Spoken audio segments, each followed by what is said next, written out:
ìwé, ẹ̀yin lẹ máa dá gbé bùkátà ọmọ, ẹ̀yin lẹ máa dá gbogbo ẹ̀, gbogbo owó tó ń gbà, gbogbo owó tẹ̀yin tún san, struggle lẹ fi ń wa ìjọba tó tún máa kó sápò. Táwọn ọmọ yẹn bá tún parí ìwé, tó bá tún lọ sí iléèwé gíga, tó ń parí gbogbo ìwé tó ń ti kà pẹ̀lú gbogbo struggle tẹ̀sí struggle tó bá tún wá di pé kí wọ́n ti ẹ̀ríṣẹ́ láti máa fi pay òbí wọn báàkì, ìjọba tún ṣe wọn mọ́lé.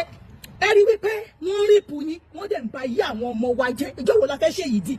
Ṣé rí gbogbo content táwọn fi wá wọ̀nyí wípé ẹ wà ń bí báyìí, à ń ṣe ń bí báyìí, à ń já yín, à ń sọ yín jí wípé ìlú tá a wà yìí wọ́n ń ṣe many things ń ṣẹlẹ̀. Irú ẹ̀ lè ṣẹlẹ̀ nílẹ̀ wa. Kí ló dé tí ó lè ṣẹlẹ̀? Gbogbo nǹkan tí ìlú wọn fi fáìn ní bíbá yìí, gbogbo ẹ̀ la ní nílẹ̀ wa tó jẹ́ wípé tí a bá ní àwọn olórí gidi, gbogbo nǹkan tá a fi ń wọ̀nyí yìí, kódà ó máa pọ̀ ń lé yẹn.